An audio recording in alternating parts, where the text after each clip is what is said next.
la sal.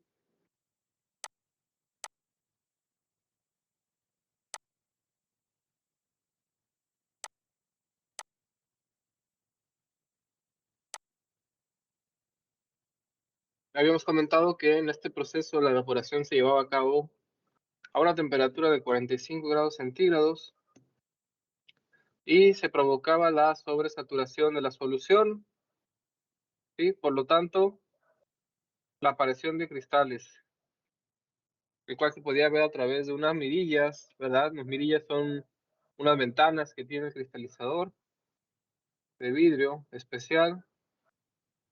Lógicamente soporta mucha presión, soporta el vacío, soporta temperaturas. Unas preguntas aquí de teoría para ir recordando los conceptos. Compañero Fernando Tadeo Pedraza, ¿nos puede recordar qué significa que una solución está sobresaturada?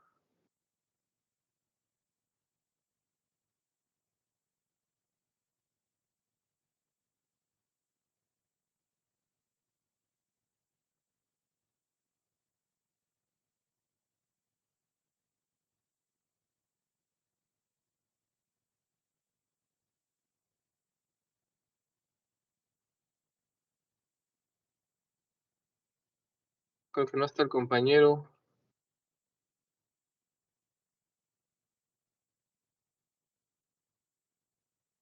A ver, la compañera Abigail Merino Hernández.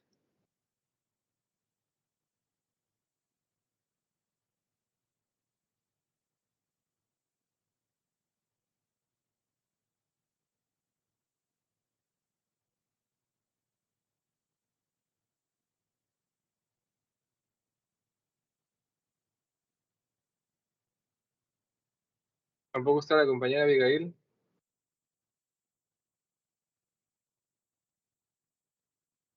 A ver, ya van dos compañeros con falta el día de hoy.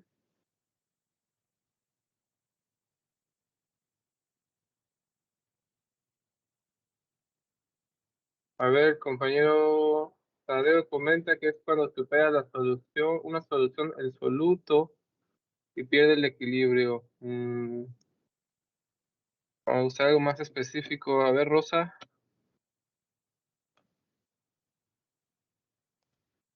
Cuando una solución está sobresaturada es cuando hay más soluto del que se puede, del que el solvente soporta, del que puede ser disuelto normalmente a temperatura ambiente. Podemos sobresaturar una solución, ya sea aumentando la temperatura, y esto hace que se pueda disolver más solvente en más soluto en el solvente, o se pueden agregar catalizadores, me parece. Muy bien, Rosa, es cuando se puede entonces alcanzar o cuando se alcanza la capacidad máxima, ¿verdad?, de un solvente para disolver un soluto. Puede ser a temperatura ambiente, puede ser a diferentes temperaturas, como dice la compañera. Podemos cambiar esta capacidad de absorción con cambios de temperatura, ¿verdad? Entonces, en este caso, cuando hablamos de que la solución ya está sobresaturada, ¿verdad? Estamos diciendo que a través de retirar el agua, ¿verdad? La humedad de nuestra sal, lo que buscamos es precisamente una solución sobresaturada, ¿verdad? Que ya en un punto pues deja de ser o de considerarse como tal una, vaya, sí es una solución, pero vaya, ya en su mayor parte ya son cristales, ¿verdad? Habíamos comentado que la concentración de lisina era del 98.5, la esperada, ¿sí? Y bueno, en este punto estamos obteniendo una concentración de 615 gramos por litro, ¿sí? Y ahí vamos a comentar las etapas subsecuentes.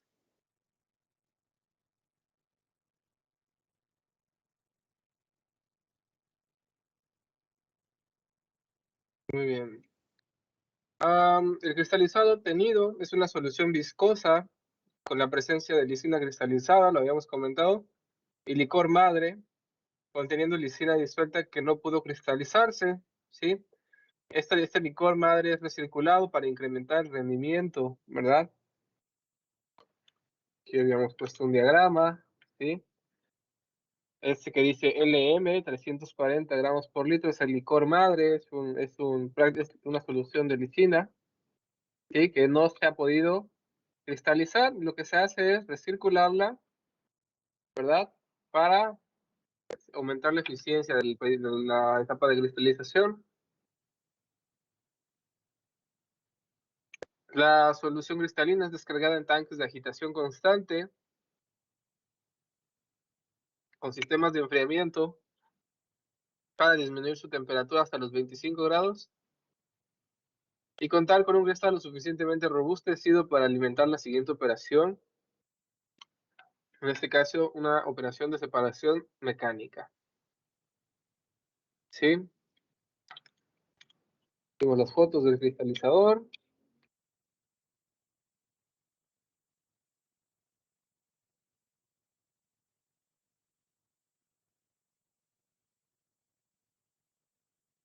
No se preocupe, Abigail. Ahorita le vuelvo a preguntar para que nos conteste. Y bueno, entonces la siguiente etapa, ¿verdad? Es una etapa de separación mecánica. ¿Sí? Estamos hablando de una serie de cristales que tienen humedad. ¿Sí? ¿Qué tipo de operación podría ser aquí? Vamos a ver. La operación unitaria de separación que se lleva a cabo, ¿sí? Es mediante el empleo de centrífugas de tipo de canasta, ¿sí? Estas giran a altas revoluciones y cuentan con una malla, ¿verdad? Es como un cribado, ¿verdad? Como una malla de cierto tamaño, ¿sí? Cuya abertura está en función del tipo de cristal a separar, ¿verdad? Es decir, se espera que los cristales reduzcan su tamaño hasta que pasen a través del tamaño de la malla, ¿sí? En el caso de la lisina es un cristal del tipo piramidal, ¿sí? Dependiendo del tipo de cristales que queremos centrifugar o más bien de cuál queremos separar de la humedad, pues puede diferir el tipo de la malla. La solución es alimentada a una centrífuga, bueno, a la centrífuga, a través de un distribuidor, ¿sí? Y es dosificada a la canasta, la cual con la fuerza de la centrífuga que se obtiene por las revoluciones, gracias a la potencia del motor que la mueve, ¿verdad? Los cristales son retenidos por la malla y el licor madre es filtrado para ser descargado hacia tanques almacenadores para su posterior reproceso. Es decir, en la operación de la centrífuga, los cristales de mayor tamaño se van a quedar en la malla, ¿sí? Y el licor madre, que vendría siendo una solución con lisina diluida, ¿verdad? Es decir, la lisina que no se ha podido cristalizar, se recupera para ser de nuevamente sometida al proceso de cristalización, ¿sí? Aquí es donde se conecta el proceso anterior, ¿verdad? La cristalización y la centrífuga, ¿sí?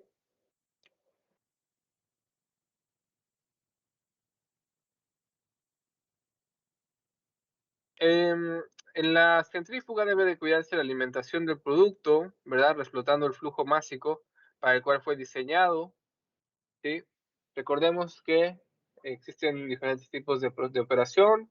En este caso estamos hablando de una operación continua, ¿sí? Que va a tener un cierto flujo másico.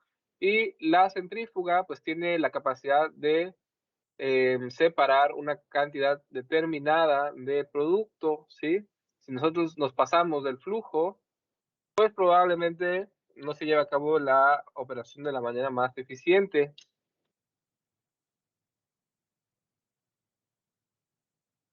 Muy bien. Se debe respetar el flujo másico para la cual fue diseñada para evitar la sobresaturación del equipo. Ojo, esta es la saturación del equipo y el desbalanceo de la canasta, ¿verdad? estamos hablando de que la fuerza centrífuga va a empujar, ¿verdad?, los cristales de lisina hacia los costados de la canasta, y si lo sobrecargamos, pues puede repercutir en el funcionamiento y en la integridad del equipo, ¿verdad? Esto puede ocurrir por vibraciones y desalineado de las partes mecánicas del motor. La limpieza de la canasta debe ser supervisada continuamente, ya que esta se incrusta por remanentes del cristal, provocando un desbalanceo. Lógicamente, si nuestra malla tiene incrustaciones, pues va a impedir el paso, ¿verdad?, del licor madre, y pues va a disminuir la eficiencia de nuestra operación de separación. El cristal húmedo es descargado por gravedad por el fondo de la centrífuga y enviado hacia una tolva de almacenamiento para alimentar el equipo de secado, ¿verdad? Muy bien, aquí estamos hablando de que en el equipo de secado ya van a caer cristales de lisina con mucha menos humedad, ¿verdad? Con mucho menos agua de las etapas anteriores.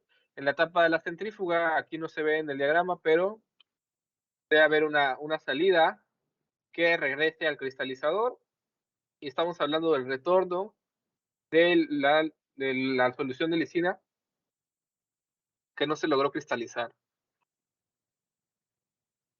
Vamos a ver el proceso de secado. El proceso de secado consiste en eliminar la mayor cantidad de agua contenida en la superficie del cristal, ¿sí? Aproximadamente el 17% en peso, hasta obtener un máximo de 1% de humedad, ¿sí?, el cual constituye uno de los parámetros más importantes a controlar en la calidad del producto terminado. Además de que de que ya hemos comentado, ¿verdad?, que es importante este, mantener un nivel de humedad adecuado para este producto, ¿verdad? Digo, por mera integridad de nuestro producto. ¿Por qué otra razón consideran que es importante que la lisina no contenga altos niveles de humedad? Aquí es una pregunta para la reflexión, pero a ver, quiero ver qué se les ocurre. A ver, Rosa. Un mayor contenido de humedad puede causar que eh, se cree un ambiente propicio para que puedan eh, aumentar el número de bacterias que se pueda contaminar el producto. Muy bien, que se pueda contaminar el producto. Y aparte, ¿con qué dijimos que se iba a mezclar la lisina en un principio? Es decir, ¿para qué, para cuál es el destino de la lisina después de todo, no? A ver, aquí voy a agarrar a alguien para que me responda, a ver si puso atención en las primeras diapositivas. A ver, Alondra Sánchez, ¿para qué se usa la lisina?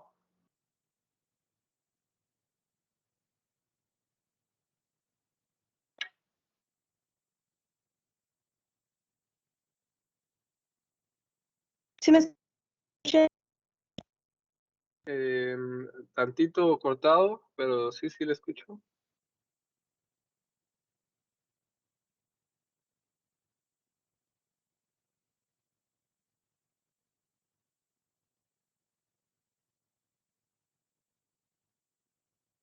A ver, Alondra.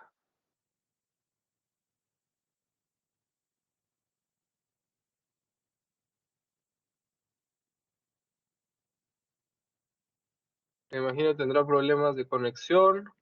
Si gusta, contéstenos en el chat.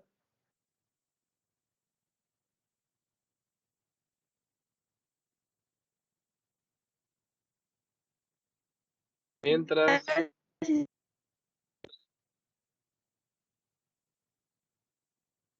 perdón, Alondra, la verdad es que no se le entiende porque se corta mucho su conexión.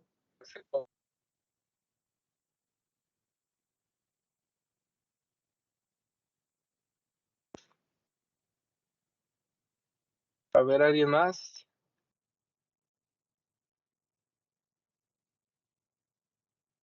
Un aminoácido, ¿no, profe? ¿Sí? ¿Para qué dijimos que se iba a usar el aminoácido?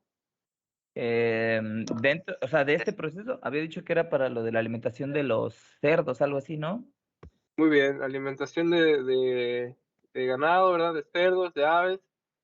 Y estamos hablando de que normalmente estos animales comen granos, ¿sí?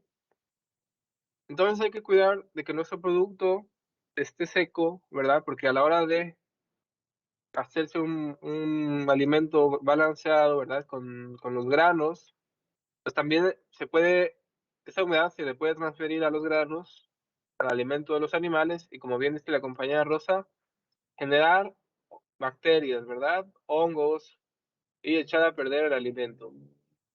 Entonces, la importancia de la humedad de la lisina no termina nada más por estándares, eh, por capricho interno, ¿verdad? De la empresa o del cliente, ¿no? Sino que también puede afectar a el que use la lisina en su mezcla de alimento balanceado, ¿sí?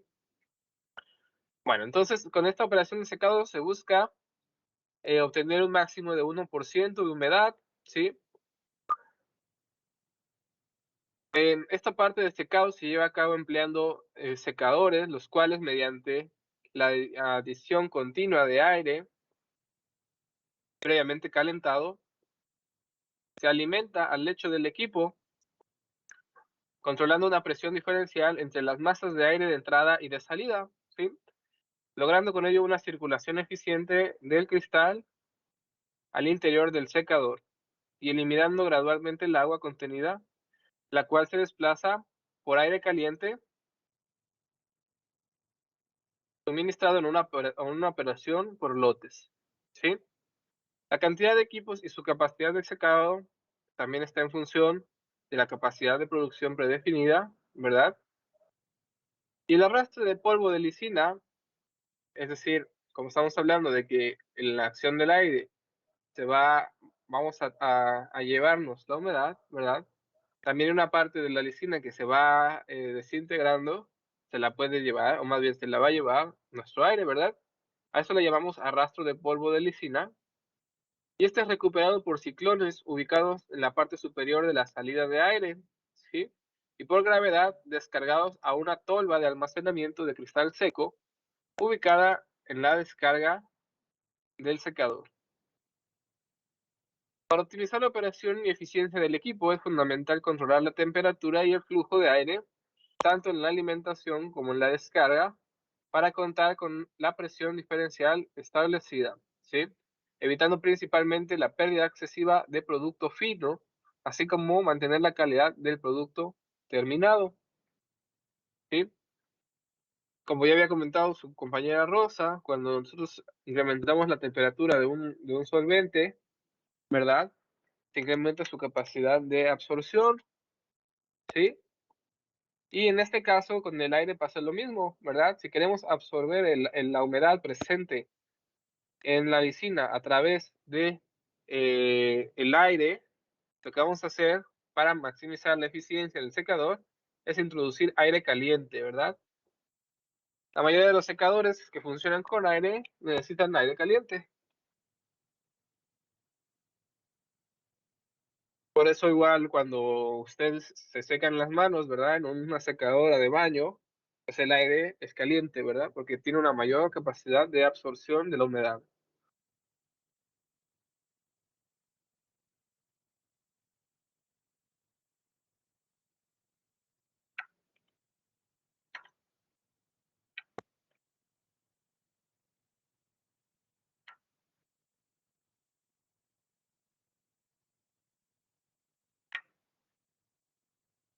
Muy bien. Las últimas etapas del proceso van concernientes a la refinación del producto, ¿verdad? Cuando ya tenemos nuestro producto seco, por la acción, ¿verdad? De el aire, una parte del producto ya cumple con los requerimientos del tamaño de partícula, ¿verdad? Una parte del producto ya es, ya tiene ya es polvo, pues ya pasa a través de un proceso de cribado, ¿verdad? A través del cual se garantiza que el tamaño de partícula de nuestro producto es el establecido, ¿sí?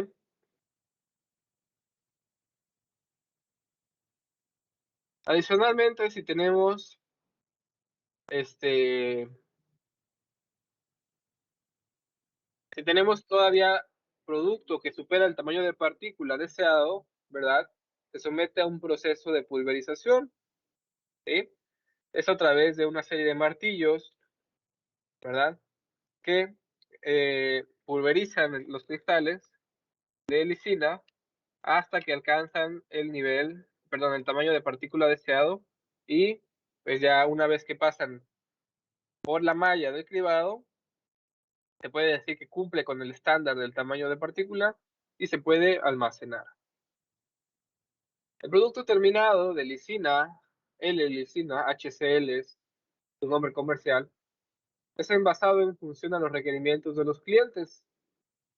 La mayor parte de la producción es empacada en bolsas de papel craft de 4 capas con una laminada, la cual permite una vida de anaquel óptima de acuerdo con las condiciones de estabilidad anunciada, ¿sí?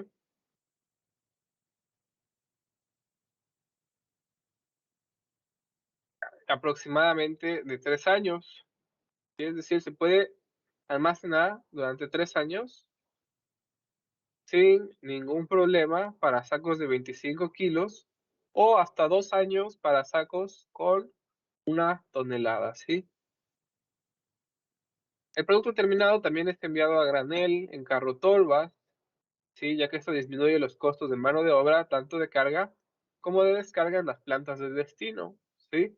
Que pueden ser tanto plantas pecuarias, ¿verdad? Como pueden ser plantas de producción de alimentos balanceados, ¿sí? Existen plantas o existen clientes de este tipo de empresas que cuentan con infraestructura adecuada para movilizar los sacos de hasta 1 tonelada, ¿sí? Esa presentación les permite tener mayor flexibilidad y velocidad en sus procesos de mezclado, principalmente las empresas que se dedican a hacer formulación de productos balanceados, de alimentos balanceados.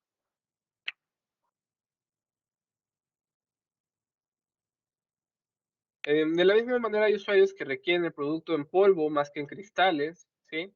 Por lo que para satisfacer sus requerimientos, los cristales son sometidos a un proceso de pulverización, ¿sí? Como ya lo habíamos comentado.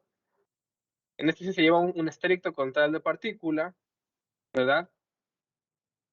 Y se evita el exceso de formación de polvo demasiado fino, lo cual puede causar pérdidas durante su uso en los procesos de mezclado en los que se utilice, ¿sí?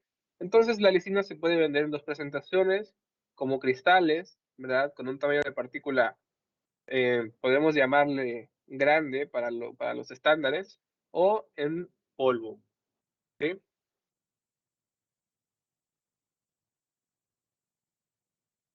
Muy bien. Los datos técnicos de la lisina ya como producto son el contenido mínimo de lisina que se acepta en este tipo de procesos es del 78%, ¿sí? Lo máximo que se puede entregar es del 99%, ¿sí? Dependiendo ahí los requerimientos perdón, del 98.5%, dependiendo ahí los requerimientos del cliente, ¿verdad? En algunos casos, depende si va una empresa directamente productora de productos pecuarios, o destinado para una empresa de producción de alimentos, ¿sí? El peso molecular, ya lo hemos comentado, 182 gramos sobre gramo mol, ¿verdad? Vamos a ver por aquí si hay alguna foto del... Aquí está el almacenaje del producto, ¿sí? Se puede observar los sacos de 25 kilos, ¿sí? Se nos presenta, ¿verdad? La lisina con la molécula de mono HCl, ¿verdad? Hidrocloruro al 98.5% de pureza y de grado alimenticio. Muy bien. De todos los procesos que ya vimos, que forman parte de la planta de extracción, ¿verdad? En esta tabla se puede ver cómo se componen las eficiencias para cada etapa de manera muy general, ¿sí? La acidificación, una eficiencia del 100%, es decir, se espera que, o más bien no se pierde nada de producto durante la acidificación por la naturaleza de la operación, ¿verdad? El intercambio iónico, 92% de eficiencia. A ver, aquí voy a empezar a hacer preguntas. A ver.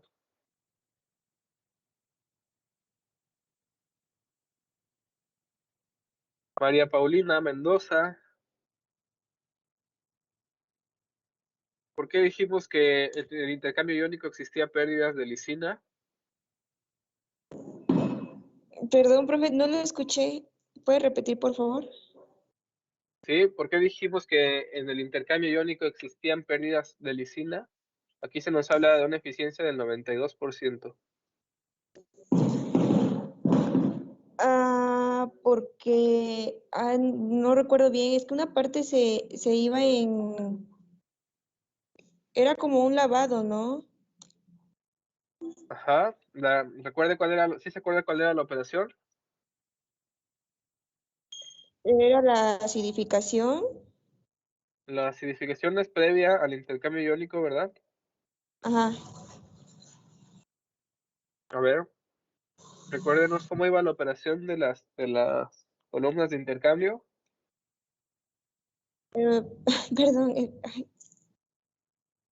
eh, es que estoy en el teléfono y no puedo manejarlo bien, permítame. Sí, a ver, alguien que guste apoyar a su compañera.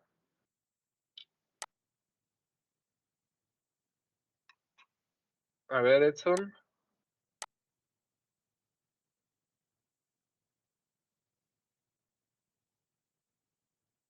Muy bien, parte de la lista se podía quedar adherida a la resina. Ajá. Y también porque cuando nosotros, si alguna parte de la lisina no se llega a protonar, ¿verdad? Es decir, que no cambie su carga, pues no se va a adherir a la resina, ¿verdad? O sea, ahí la operación, recuerden que estaba dividida en dos fases, ¿no? La absorción y la elusión, ¿sí? La absorción era el hecho de que la lisina se quedara pegada a la resina, y luego la elusión era el evento cuando desprendíamos la lisina de la resina, ¿verdad? En ambas etapas puede haber pérdidas, tanto como que no se llegue a pegar bien la lisina a nuestra resina y por lo tanto en los efluentes se vaya una porción de la lisina, ¿verdad? Como que cuando nosotros estemos lavando nuestra resina, pues una parte de la lisina se quede pegada a ella, ¿no? Y no podamos desprenderla correctamente.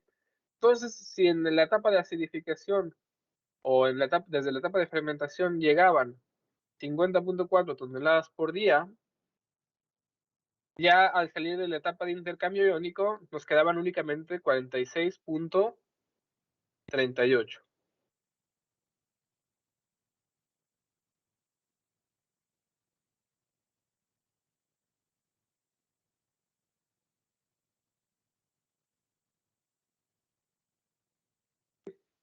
Entonces, con cada etapa vamos a ir teniendo pérdidas de la lisina, ¿verdad? La primera evaporación tiene una eficiencia del 98.5%, ¿sí? A ver aquí, vamos a ver.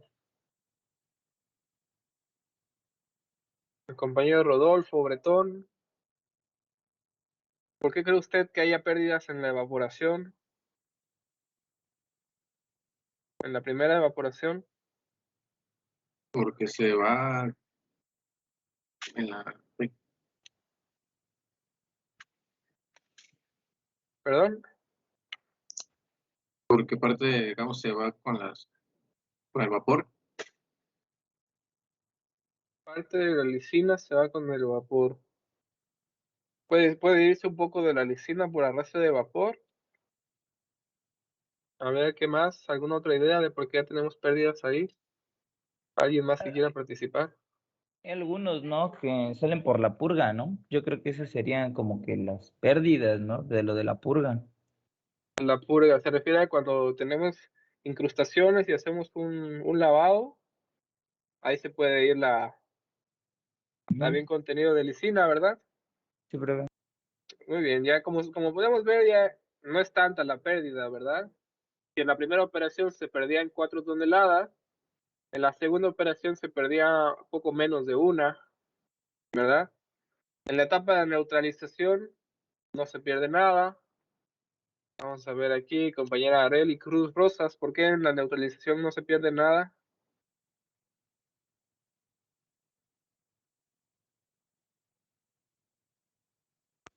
Porque solo es el intercambio de iones. Bueno, más bien solo es la adición de, en este caso, de una base, ¿no? Entonces no estamos haciendo o transfiriendo materia, ¿verdad? Aquí vamos a ir recordando cómo se clasifican las operaciones y procesos unitarios, ¿verdad? Acuerden que existen los procesos de transferencia de masa, ¿sí? Y es muy común que en todas las operaciones de transferencia de masa se pierda, se pierda producto. Digo, tal vez no en todas, pero sí en la gran mayoría, ¿sí? La segunda evaporación tenemos 98.8% de eficiencia. El enfriamiento, 99.3%, ¿sí? Es decir, lo acabamos de comentar, ¿verdad? En la etapa de enfriamiento también se puede dar una pequeña pérdida. En la etapa de separación estamos hablando de la centrífuga. En este caso, ¿por qué se considera una eficiencia del 100%? Vamos a ver. Martínez Romero, Vanessa.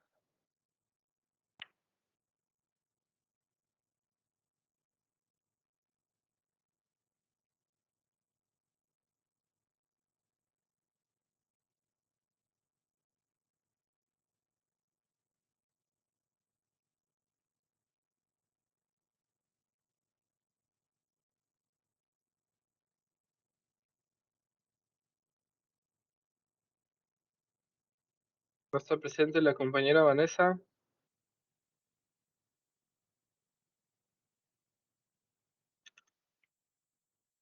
Vamos a ver, ¿alguien más? Andrés Herrera.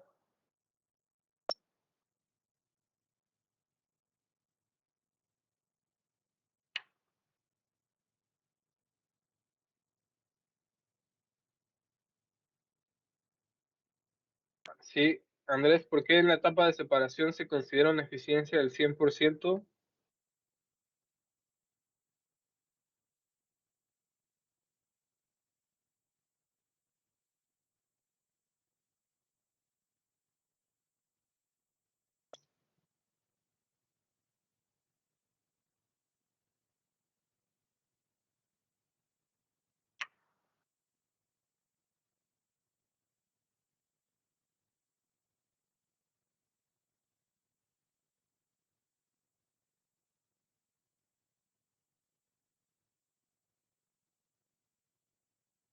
Por el arrastre de agua solamente. Me gustaría una respuesta un poquito más concisa.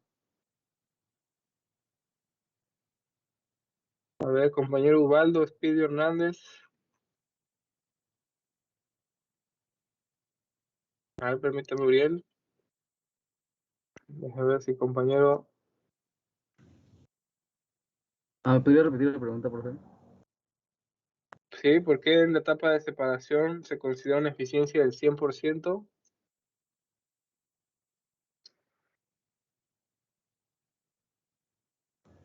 La etapa de separación era cuando se separaban las que tenían un tamaño más grande y las más chicas, ¿verdad? De los cristales, No. ¿no? A ver, ¿qué dijimos que se usaba en la etapa de separación? ¿Qué equipo?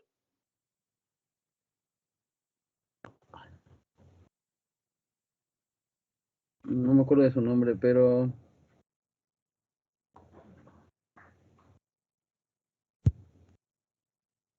A ver, compañera Vanessa, no se le escuchaba su micrófono. Un centrifugador, ¿no, profe? Ajá, era una centrífuga.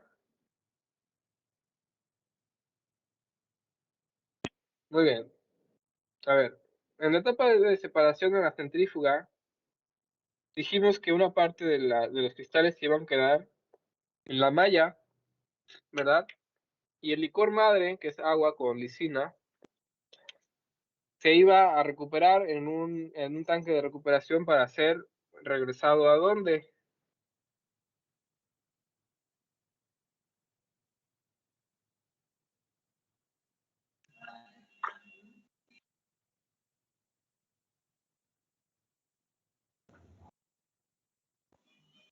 A ver, algunos de los muchachos que se quedaron con las ganas de contestar.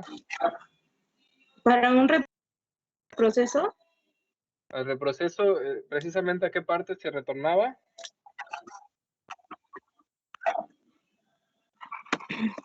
en la de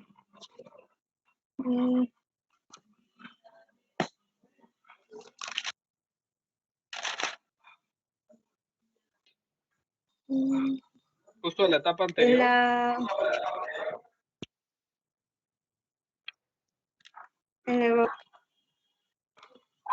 Sí, está bien, Guadalupe.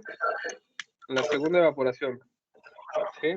sí. Que también es conocida como la etapa de cristalización. Entonces, como estamos recuperando como una parte, que son los cristales, las estamos reteniendo en la malla, y el resto lo estamos reprocesando, por eso en este caso la separación se lleva a cabo con una eficiencia del 100%, ¿sí? Por eso no se pierde nada, porque tenemos la oportunidad de reprocesar el producto, ¿sí? Y ahora aquí yo les pregunto, muy bien, Edith, a la etapa de cristalización, de evaporación, ¿verdad? La segunda evaporación es la cristalización. Y ahora aquí yo les pregunto, ya pregunta abierta para quien quiera contestar. ¿Por qué no podemos reprocesar en las demás etapas donde también hay pérdidas? A ver, ¿quién gusta? A ver, Uriel. Porque ya está seco en ese momento. Porque ya está seco. No necesariamente, ¿verdad? Porque, por ejemplo, en la etapa de intercambio iónico es cuando más se pierde producto y ahí no está seco. porque tiene más impurezas. Porque tiene más impurezas. Muy bien. Vamos convergiendo hacia un punto. A ver quién más da otra idea. Sí, al final de cuentas las impurezas se pueden eliminar, ¿no? De la misma manera que se hizo en un principio.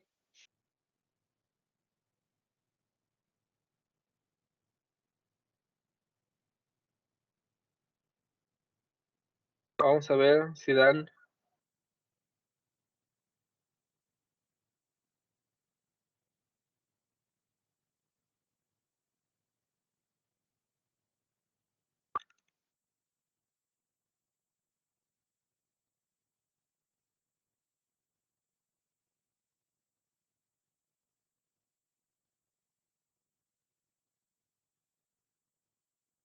¿Qué se les ocurre? Porque en este punto ya no, porque en las demás etapas, en los demás procesos ya no se puede contaminar. Abigail, ya en este punto la contaminación ya no es relevante. En la etapa de extracción la contaminación ya no se cuida. Vaya, se cuida en el contexto de que, lógicamente, no se busca que le caiga nada al producto, ¿no? Pero ya no es un factor determinante, ¿verdad? Ya no se esteriliza nada ni es poca la pérdida de la que requiere el proceso. A ver, Vanessa, ¿puede elaborar ahí un poquito? Yo creo que dentro del intercambio iónico, si vuelve a tener, o sea, si lo que tuvo de pérdida lo puede volver, o sea, se le puede volver a recircular a la acidificación, igual y sí podría ser bueno, pero a la vez siento que volvería a tener, o sea, constantemente va a tener pérdidas, entonces ya no, creo que ya no habría manera de moverla ahí, porque, o sea, va a seguir siendo pérdidas, no siempre vamos a tener pérdidas, nunca vamos a tener un 100% o sea, en algunos sí vamos a tener 100% de probabilidad, pero en algunos no. Yo creo Ok, que depende del tipo de proceso, ¿no, profe? sí, depende mucho del proceso. A ver, Rosa, ¿tienes alguna idea también? Tal vez porque no conviene, o sea, no es la lisina que se va a obtener de nuevo, no es como muy rentable, no sale muy rentable hacer la misma operación o volver a recircularlo si no se va a obtener la lisina, si no se va a obtener un mayor porcentaje de lisina. Tal vez si yo lo reproceso en esta parte o sea, del proceso, si yo hago una recirculación, no voy a obtener tanta cantidad de lisina como para que cubra los gastos de volver a hacer esa operación. Muy bien, Rosa. A esto es a lo que yo quería que convergiéramos, ¿verdad? No es económicamente conveniente, ¿verdad? Aunque el 8% de nuestro producto se pierda en esta operación de intercambio iónico, ¿sí? No es económicamente conveniente reprocesar, ¿verdad? Puede ser por muchos factores. Puede ser porque el costo de operación de las columnas de intercambio iónico sea muy alto, incluyendo todo lo que conlleva, la mano de obra, el desgaste de la resina, volver a acidificar el medio, ¿verdad? Vaya, a final de cuentas, no porque se pierda el producto va a siempre ser conveniente intentar recuperarlo, ¿verdad? Recuerden que todo está en poner un balance en una báscula, ¿verdad? ¿Qué es lo que es práctico y qué es lo que es económicamente viable, ¿verdad? La compañera Abigail comenta que se repite más el proceso, se podrían obtener más pérdidas, ya que se repetiría cada pérdida, se tardaría más en obtener el producto. También, ¿verdad? Puede que el retraso por volver a usar las columnas de intercambio iónico me genere un retraso en los lotes anteriores de lisina que vienen llegando y eso genere, o sea, no sea económicamente viable, ¿sí? Entonces, a lo que yo quería converger es precisamente a esa oración, ¿verdad? Porque no es económicamente viable o conveniente, ¿sí? Muy bien. Igual y sí podría ser viable, pero si lo metemos desde, o sea, que si lo regresaríamos hasta cuando es, o sea, donde entra el flujo de alimentación, ¿no? Desde el inicio, ¿no? Porque creo que ahí sí podría ser conveniente, ¿no? Ahí podría ser conveniente, sería una cuestión de hacer unos cálculos, ¿no? Hacer balances de materia, hacer unos cálculos para ver cuánto va a ser la recuperación económica, ¿sí? Otra opción puede ser adquirir otra columna, ¿verdad? Otra columna que permita que en vez de que se someta únicamente a 3 columnas por corrida, ya ven que son 4 columnas en total, pero únicamente pasa por 3 y la cuarta descansa. En vez de que pase por 3, pase por 4, medir la eficiencia, ¿verdad? Medir si ese incremento de la eficiencia vale la pena, la adquisición del equipo, ¿sí? Todo siempre va en torno al aspecto económico, ¿verdad? Si económicamente se justifica adquirir un equipo o económicamente se justifica regresar el efluente hacia el inicio de la extracción, ¿verdad? Para su reproceso, pues se va a hacer, ¿sí? Pero si económicamente no se justifica, no se va a hacer, ¿sí? Entonces, cuando ustedes vayan a proponer algo en su área de expertise, cuando ya estén laborando, siempre van a tener que dar la justificación económica. Muy bien. Después de la etapa de separación, que dijimos que es 100% la eficiencia, porque ahí sí podemos reprocesar los efluentes. La etapa de secado, ¿verdad? Vamos a ver aquí, vamos a ver quién me da la impresión de que sí estuvo poniendo atención. A ver, María Fernanda, Clemente, Maravillas. ¿Nos puede decir por qué en la etapa de secado tiene una eficiencia del 97%? Es decir, ¿por qué el 3% del producto se pierde?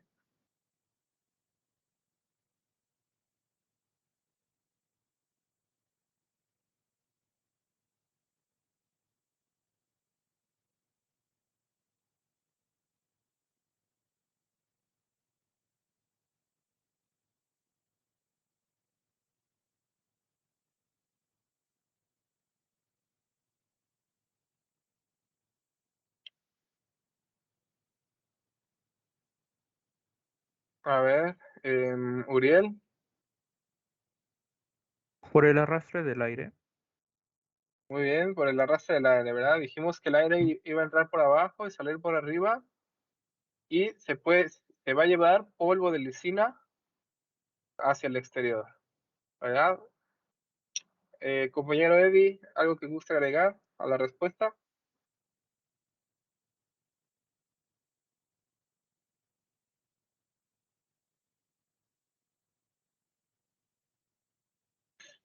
Muy bien.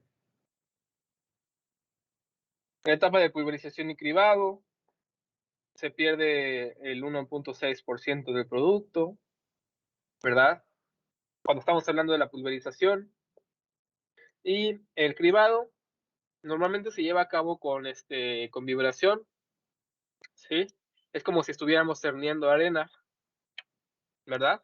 Entonces ahí, pues por misma, como estamos hablando ya de un producto en polvo, pues el aire puede arrastrar nuestro polvo, se puede salir de la tolva, etcétera. Y en el empaque, inevitablemente, ¿verdad? Se puede romper un saco, siempre va a haber alguna cuestión. Muy bien. En conjunto, ¿sí? La eficiencia de la planta de extracción es del 85%. Y empezando en la acidificación, ¿verdad? Una eficiencia del 100%, o sea, 1, ¿verdad? Podemos ir viendo en la tercera columna de izquierda a derecha, podemos ir viendo cómo va disminuyendo la eficiencia, ¿verdad? Vendría siendo la eficiencia acumulada, ¿verdad? El porcentaje de eficiencia acumulado de nuestro producto, perdón, de nuestro proceso, ¿sí? ¿Y cómo lo calculamos? Vamos a dividir la cantidad de producto que estamos obteniendo al final entre la cantidad de producto que entró a la etapa de extracción, ¿verdad?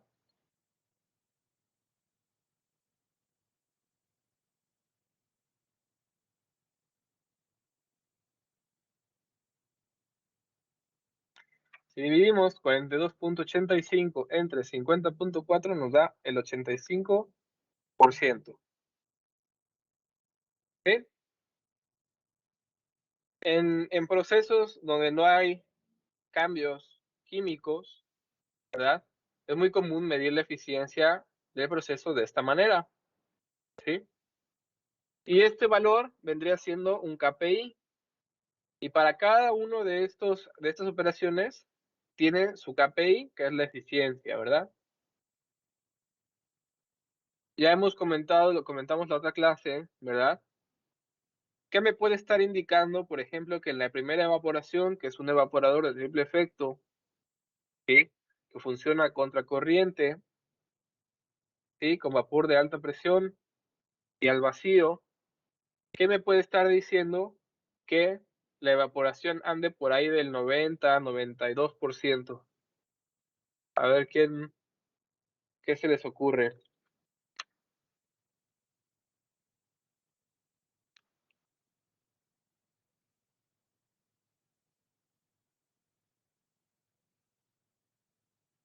¿Qué razones puede haber por una decaída en la eficiencia del primer evaporador? El tipo de vapor que bueno, el tipo de la temperatura que meten el vapor, ¿no? Porque pueden meter el sobrecalentado también, ¿no? Ok, la temperatura a la que entra el vapor. ¿Qué pasa? ¿Qué nos quiere decir si estamos obteniendo vapor a menor temperatura de la que se espera? ¿Qué puede significar?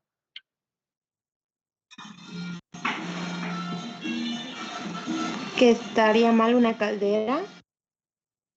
Que una caldera, muy bien, Guadalupe, que una caldera no está operando eficientemente, ¿verdad? El compañero Andrés comenta que hay fallas en el equipo. Me gustaría que fueran un poquito más precisos, que demos ideas sobre qué tipo de fallas se pueden presentar en estos equipos. Digo, yo sé que no conocen de primera mano la operación, pero pues ustedes qué se imaginan, ¿no? Ya hemos dicho en los evaporadores que es lo común, incrustaciones, ¿sí? No hay una correcta transferencia de calor. Que no hay una corriente de transferencia de calor, se puede dar por diferentes motivos, ¿verdad? Por incrustaciones. ¿Qué pasa si la tasa de alimentación del evaporador es mayor que la de diseño, ¿verdad? ¿Qué pasa si el vacío no se está generando como se espera? ¿Qué pasa si el vapor llega a menor temperatura de la que está diseñado el equipo? Pues vamos a empezar a tener pérdidas más peores, ¿no? Vamos a tener una menor eficiencia en nuestro proceso, ¿verdad? Y por ejemplo, en el primer evaporación sí se puede recircular. Y hay otros indicadores que nos van a ir diciendo que también nuestra operación se está llevando a cabo, ¿verdad? Por ejemplo, ¿qué pasa si la eficiencia del evaporador en términos de lo que entra del producto, ¿verdad? Y lo que sale, supongamos que están entrando 100 toneladas de producto a nuestro primer evaporador, ¿verdad? Y están saliendo 98.5 toneladas. Es decir, la eficiencia está correcta, ¿no? Pero para obtener la misma eficiencia se consumió más vapor, por la razón que sea, ¿no? Puede ser, como dice compañera Rosa, porque la transferencia de vapor no es la ideal. ¿De qué estamos hablando? Estamos hablando de que estamos consumiendo más unidades de vapor por cada unidad de lisina. Y eso se traduce en pérdidas económicas, ¿verdad? O tal vez decirlo pérdidas económicas es un poco dramático. Tal vez podríamos llamarle, no se está maximizando el rendimiento, ¿verdad? ¿Por qué? Porque podría ser mejor. Entonces la eficiencia no va a ser nuestro único indicador de rendimiento, ¿verdad? También, por ejemplo, las toneladas de vapor por tonelada de lisina extraída o las toneladas de vapor por toneladas de agua evaporada, ¿sí? Esos son indicadores de rendimiento de los equipos que nosotros tenemos que saber interpretar. ¿Para qué? Pues para poder hacer de nuestro proceso un proceso más eficiente.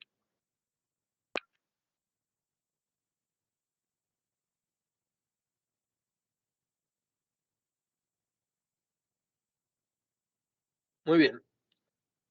Entonces, la eficiencia total del proceso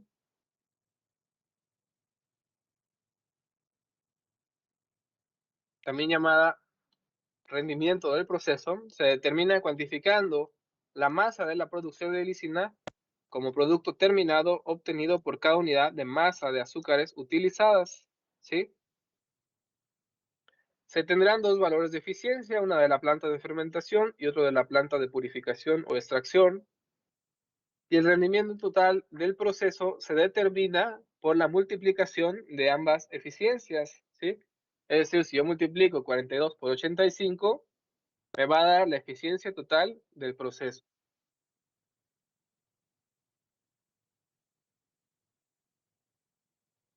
Muy bien.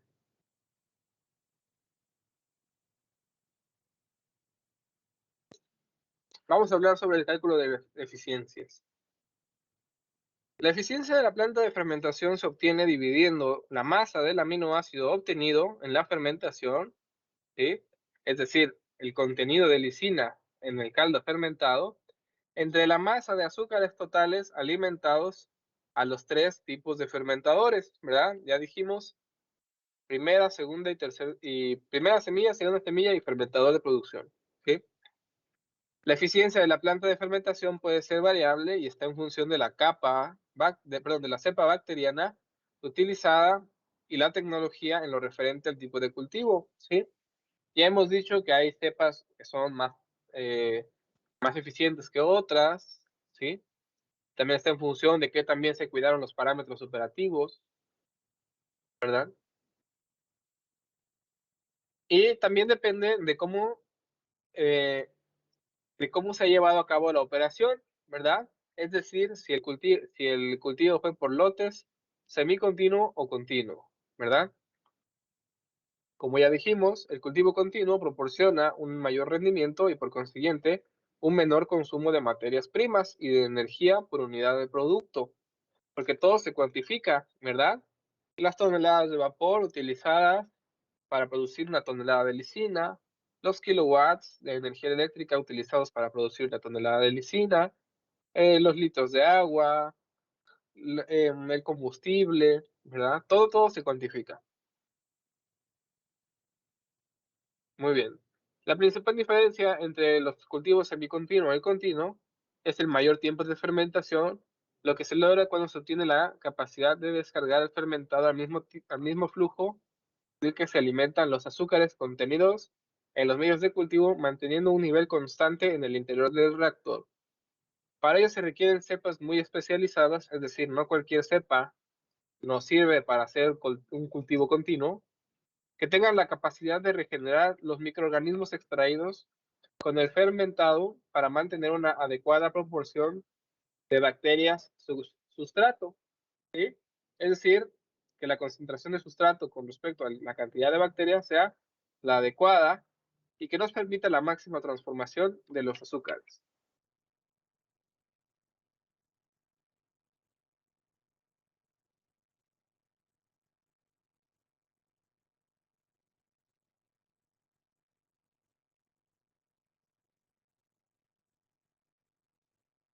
Muy bien. El cultivo continuo muestra una mayor productividad en el proceso de producción, ¿sí?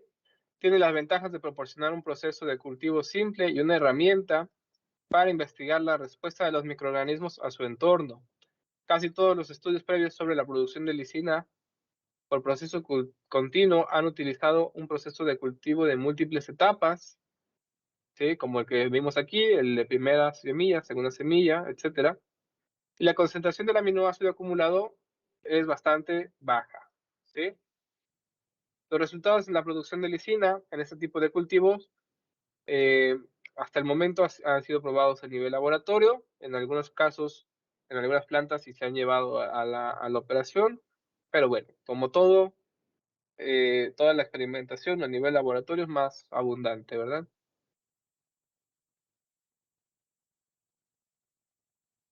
Muy bien.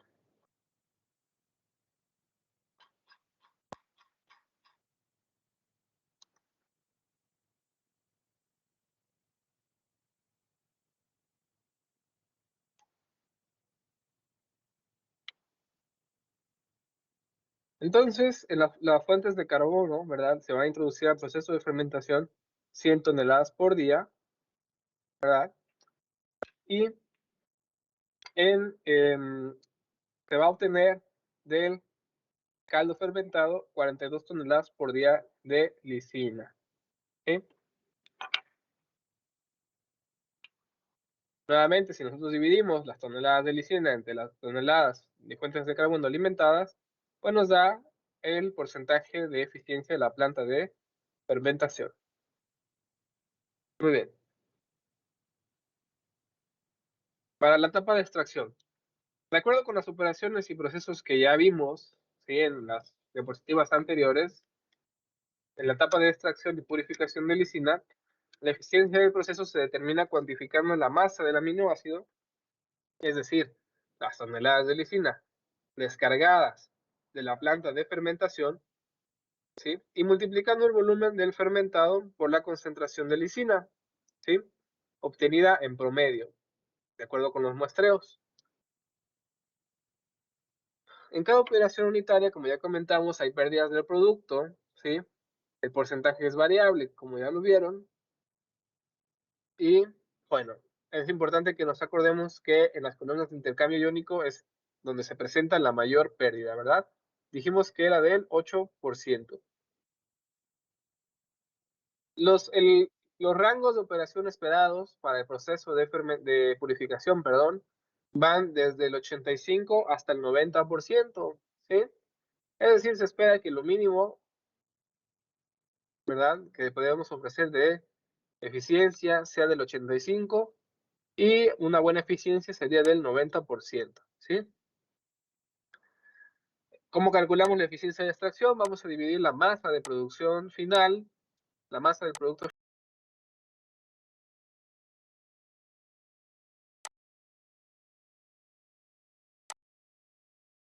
el valor en porcentaje.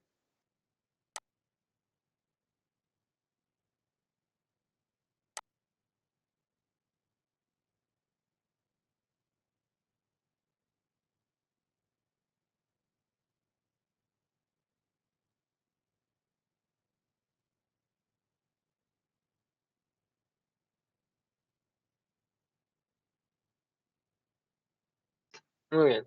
Como ya comentamos, la eficiencia total del proceso la vamos a obtener multiplicando ambas eficiencias, 42 por 85%, ¿verdad? Y esto equivale a expresar, ¿verdad? Dijimos que la eficiencia total del proceso era del 35.7%, ¿verdad? Y esto equivale a que se producen 35.7 kilogramos de lisina por cada kilogramo de azúcar alimentado en nuestro proceso. ¿Sí?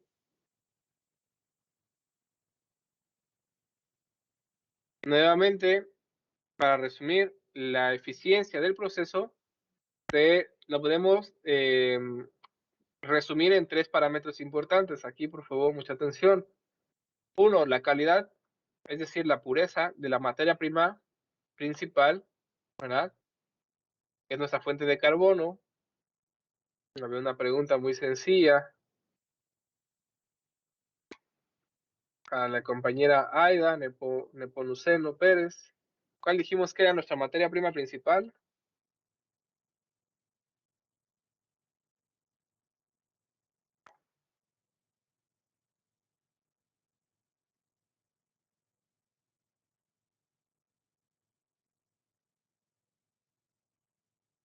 La bacteria y el... A ver, perdón, ¿puedes repetir?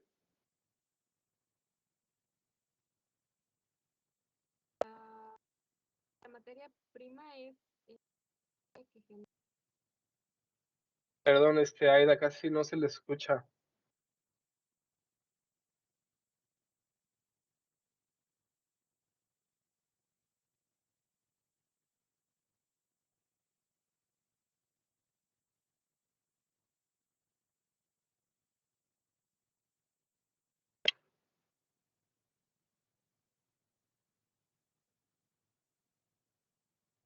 La bacteria que produce la lisina, ¿esa es nuestra materia prima? No, está equivocada. Aida, a ver. La compañera Itzel, Paola.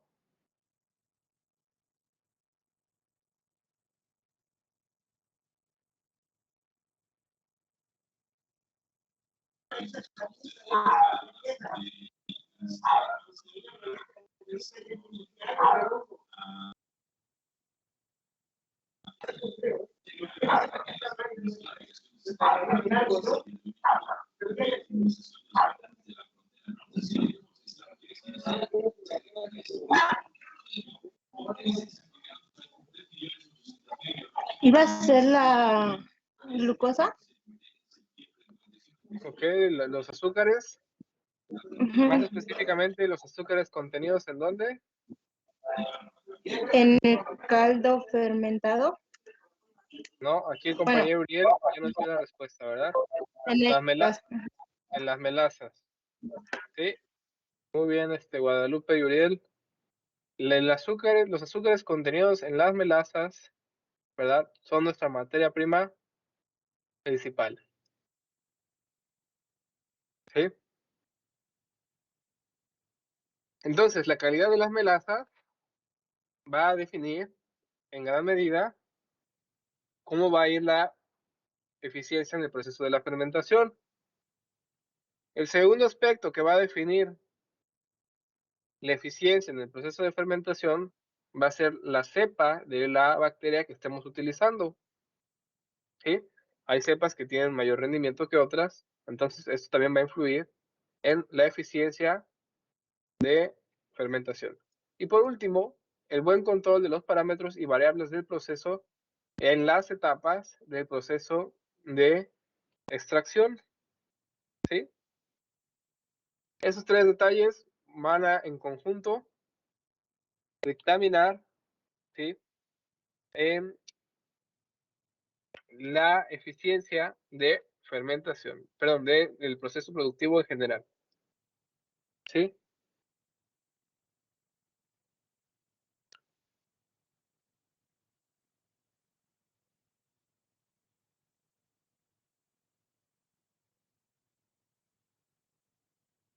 Muy bien.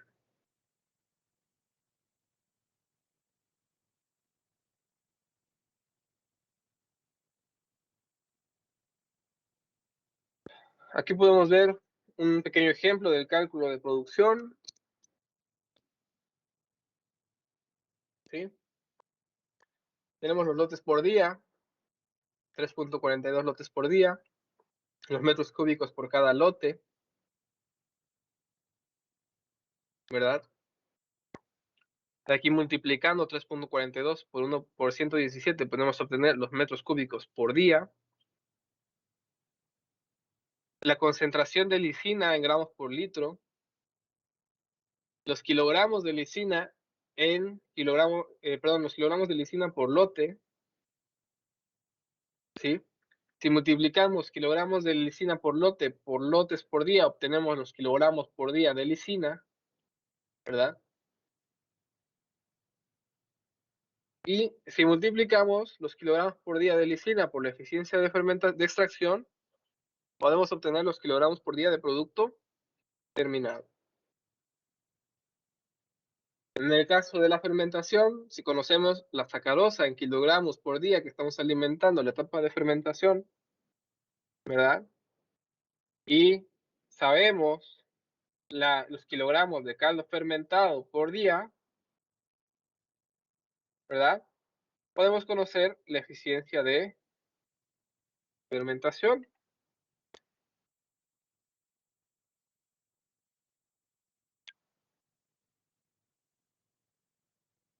Una vez conocida los kilogramos por día de caldo fermentado, podemos saber la producción en kilogramos por día de la etapa de extracción o purificación y la eficiencia total del proceso, 35.7%, ¿sí? Vamos a hacer ejercicios con eficiencias variables para que ustedes puedan calcular la producción. Y bueno, dentro de las metodologías para detectar, ¿verdad?, en dónde están los problemas operativos, vamos a ver una que se llama diagrama de Ishikawa. ¿Sí? Es un diagrama que comúnmente se utiliza en las empresas para identificar oportunidades de mejora para identificar puntos de mala operación del proceso, etcétera, ¿verdad? Y como ya hemos comentado, de acuerdo a los 3 puntos que pueden influir en la eficiencia de nuestro proceso, la idea de que ustedes conozcan la operación de un proceso, ¿verdad? Es decir, cuando ya se les contrate, se les capacite, etcétera, para supervisar la operación, es que ustedes sean capaces de identificar problemas en esta operación, sean capaces de implementar mejoras para incrementar la eficiencia del proceso. Lógicamente no se puede incrementar la eficiencia hasta el infinito, ¿verdad? Todos los procesos tienen limitantes físicas o químicas, ¿verdad? Dentro de las cuales nosotros podemos movernos, pero lo que siempre se va a buscar es llevar los procesos hasta su máxima eficiencia posible, ¿sí?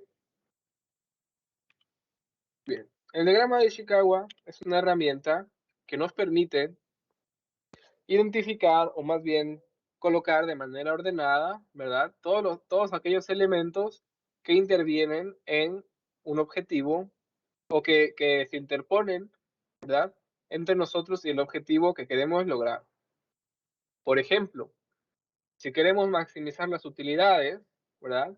Por eso lo colocamos en la parte final de nuestra línea, es decir, que el objetivo sea maximizar las utilidades, tenemos que considerar diferentes factores, ¿verdad? Tenemos que analizar diferentes factores para poder determinar en qué punto de nuestra organización se pueden hacer mejoras que permitan cumplir nuestro objetivo. Para este caso, para este diagrama de Ishikawa que está diseñado aquí, digo, no es una norma general que se tengan que incluir estos elementos. El diseño sí es el mismo, pero pueden cambiar los conceptos que se coloquen, ¿sí? El primer aspecto que se va a analizar va a ser el aspecto de liderazgo, ¿verdad? Es decir, aquellas personas encargadas de supervisar las operaciones en los diferentes niveles de liderazgo, ¿sí? O en los diferentes niveles de la organización, ¿en qué punto están fallando en sus tareas, verdad? Es decir, por ejemplo, la visión del departamento, ¿sí? ¿Cuál creen ustedes que sea la visión de un departamento como el de la planta de fermentación, ¿no? El departamento de fermentación? ¿Cuál creen ustedes que podría ser una visión que aplique para un departamento con esas características de acuerdo a las funciones que ya vimos que desarrolla?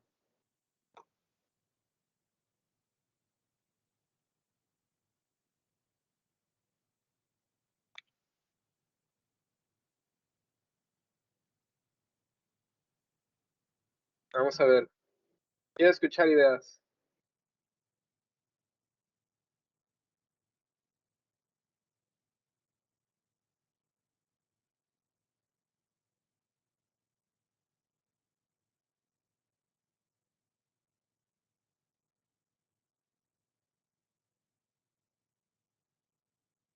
¿A nadie se le ocurre nada?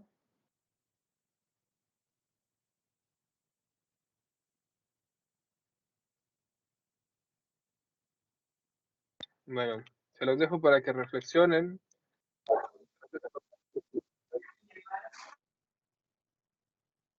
Puede ser que no están cuidando los tiempos de del fermentado. Ok, eso es un poquito más adelante. De manera muy general, ¿cuál cree usted que sea la visión del departamento de fermentación?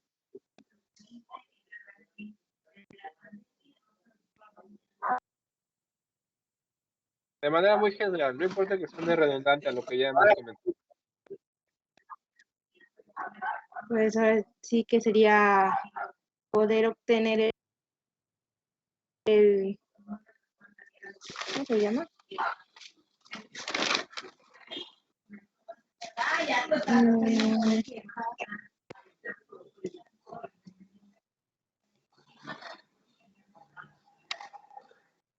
ver, aquí comentan.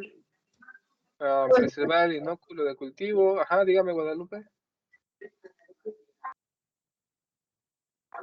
Podría ser que tienen que tener una... Es que yo me estoy yendo al proceso, no sabría decirle.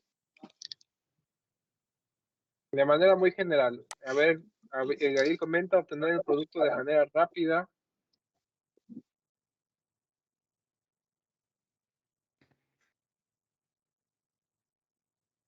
A ver, señores.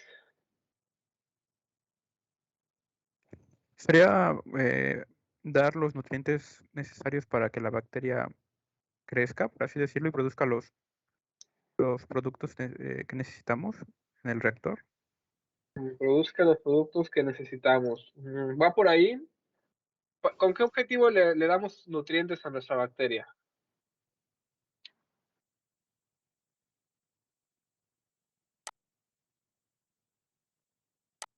Obtener el producto de la lisina. Muy bien. ¿Cómo medimos nosotros que estamos llevando una operación eficiente en la etapa de fermentación?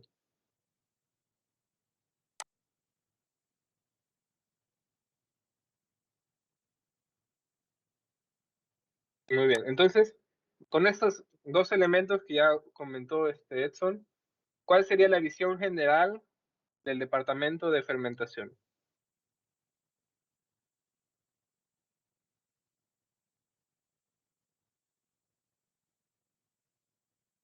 ¿Cuál es el objetivo último, el objetivo primordial, ¿no?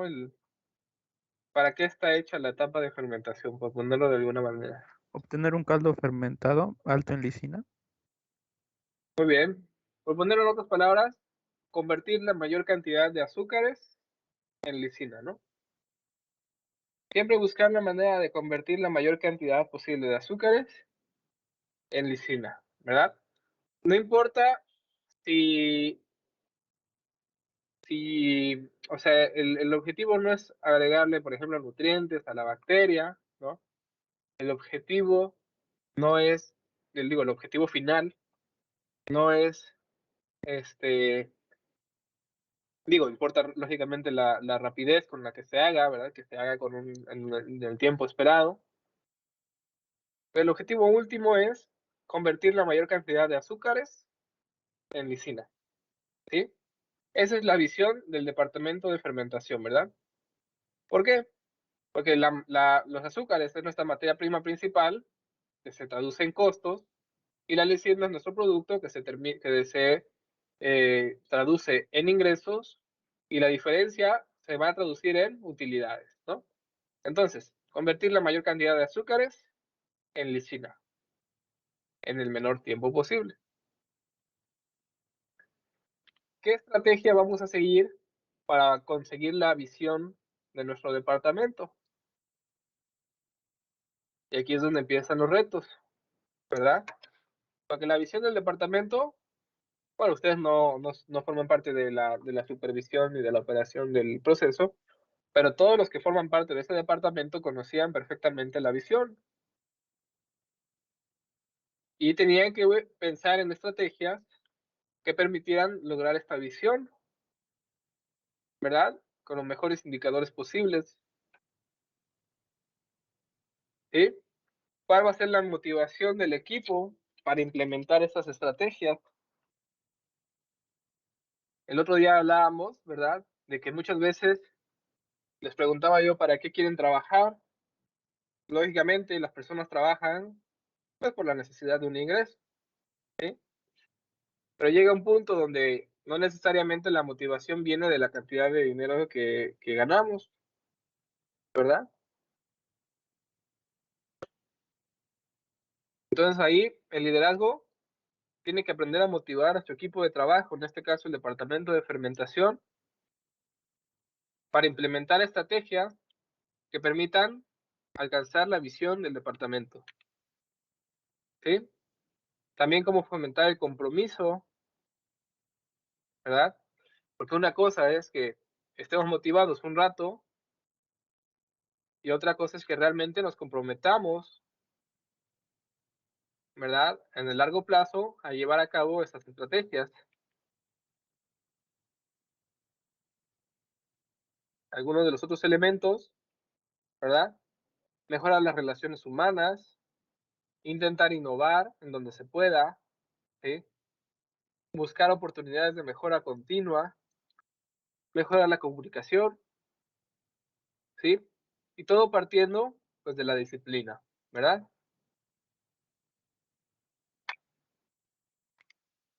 Otro aspecto importante para incrementar las utilidades, la capacitación, ¿verdad? Es decir, si estamos viendo problemas, si estamos teniendo problemas en generar utilidades, lo primero que tenemos que checar es el liderazgo, ¿verdad? Que todos estos criterios, uno por uno, se estén llevando de manera correcta. Si vemos que no hay oportunidad de mejora en ninguno de estos criterios, nos podemos pasar al siguiente elemento, ¿verdad? Que es el personal, ¿sí? Es decir, ¿mi personal está correctamente capacitado o requiere de una capacitación más especializada? ¿Verdad? ¿Mi personal responde a las ordenanzas o a las necesidades del proceso como debe ser? ¿Verdad?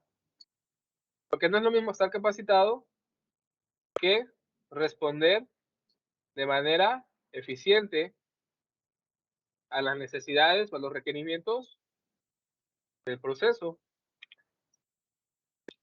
Que el ambiente laboral sea un ambiente sano, ¿verdad? Ya los que tengan oportunidades de elaborar en diferentes lugares, se darán cuenta que el ambiente laboral es muy distinto en muchos lugares, muy distinto, ¿sí? Difícilmente se encuentran dos lugares con el mismo ambiente laboral. ¿Y eso quién lo genera? Pues el personal, ¿verdad? Suficiencia, es decir, que cuenta con los recursos, ¿verdad? Puede ser información, como los diagramas que ya hemos visto, pueden ser material de protección, etcétera. Nuevamente la motivación, características físicas, ¿sí? Es decir, que nuestro personal tenga las capacidades físicas para llevar a cabo su trabajo, el equipamiento, ¿verdad? En tercer punto, analizar las materias primas, ¿sí? Vamos a regresar un poco al parte del personal. En este tipo de procesos tan delicados, ¿verdad?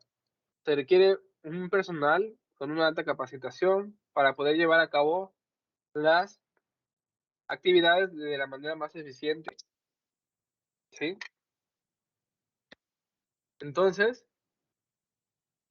muy probablemente los problemas de un departamento como lo es el área de fermentación, muy probablemente se llevan o se originan en la mala operación de los equipos, en la mala supervisión de las operaciones, ¿verdad? Etcétera. Analizamos las materias primas, que cumplan con la calidad esperada, que sea la cantidad suficiente, que los proveedores, ¿verdad? Aquí es una cuestión, el otro día hablábamos, ¿verdad? De lo que vendría siendo la administración de la cadena de suministros, ¿sí? Aquí hay una anécdota, de hecho, de este proceso que pasó, que del ingenio en donde se estaban adquiriendo las melazas, lógicamente en el ingenio no se lleva a cabo un proceso microbiológico, ¿verdad? Es decir, los ingenios no se utilizan bacterias para procesar la materia prima. Entonces, en el ingenio, para evitar la formación de cultivos de hongos y de bacterias que buscan el consumo de azúcares, pues optaron por usar un bactericida en sus procesos. Y a la hora de vender la melaza al proceso de la lisina, pues la melaza venía con bactericida, ¿verdad?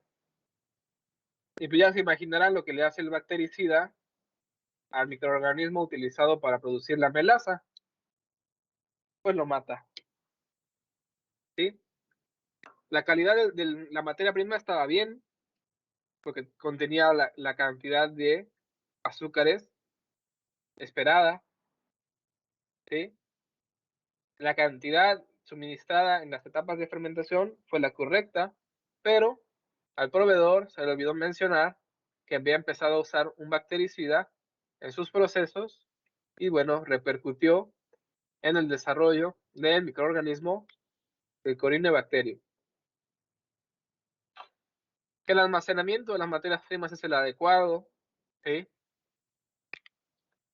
Que el transporte interno de las materias primas, en este caso, recordemos que es un proceso que requiere esterilización continua en las líneas de transporte y las condiciones de operación de los equipos. Por último, la maquinaria y el equipo, ¿sí? Que esté correctamente calibrada la instrumentación, que se tenga el conocimiento eficiente, ¿verdad? Para una operación eficiente de los equipos, que la operación derivada de este conocimiento sea la adecuada, que se lleve a cabo correctamente el mantenimiento predictivo, así como el mantenimiento preventivo y las modificaciones que se lleguen a hacer a nuestros equipos y maquinaria, pues sean las adecuadas, ¿verdad?